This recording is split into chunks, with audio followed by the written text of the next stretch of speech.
네, 여러분 안녕하십니까? 나랏빛, 그중에서도 가계부채에 대한 경고음이 커지고 있습니다.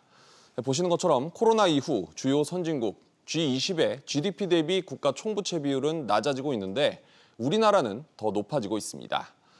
가계부채만 떼어놓고 보면 더 심각한데 GDP 대비 가계부채 비율이 G20 평균의 6배 수준입니다. 서주현 기자와 자세히 알아봅니다. 자, 기자, 나랏빚이 나홀로 늘고 있는 것도 문제긴 하지만 가계부채가 가장 취약한 상황이라고 볼 수 있을 것 같은데요. 네, 그렇습니다. 2017년에 대비했을 때 2021년 작년이죠. 3분기 기준으로 가계부채 비율 증가폭이 17.3%입니다. 네. 전 세계 43개 국가 가운데 두 번째로 높은 상황입니다. 정부나 기업도 마찬가지겠지만 가계부채 위험을 더 신중하게 봐야 하는 이유는 뭡니까? 네, 일단 가계부채를 가중시킬 요인이 너무나 많다는 게 그 이유가 될 수 있겠는데요. 네.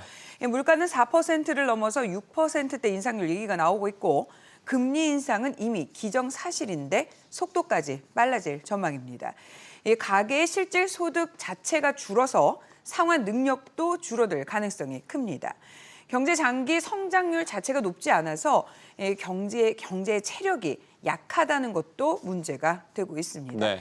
가계대출이 조금만 삐끗해도 실물 경제 등 파급이 클 수가 있습니다. 또 조금만 충격이 가해져도 연간 성장률이 마이너스가 되는 등 역성장 위기론이 나오고 있는 이유입니다. 또 우리나라만의 특별한 부채 구조 때문에 위험도가 더 높다고 하는데 이건 어떤 배경이 있는 겁니까?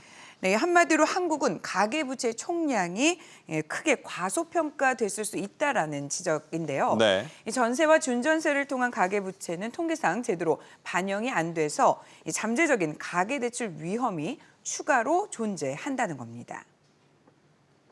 전세 부분까지 이제 포함을 한다면은 우리나라의 가계부채 비율이 압도적으로 지금 높은 걸로 나오거든요. 그래서 이 부분에 대해서 지금처럼 코로나를 이유로 이제 유동성이 많이 풀린 거 유지하기는 어렵고 어떤 형태로든 간에 이제 속도 조절을 해서 연착륙할 수 있게 해야 될 필요가 있습니다.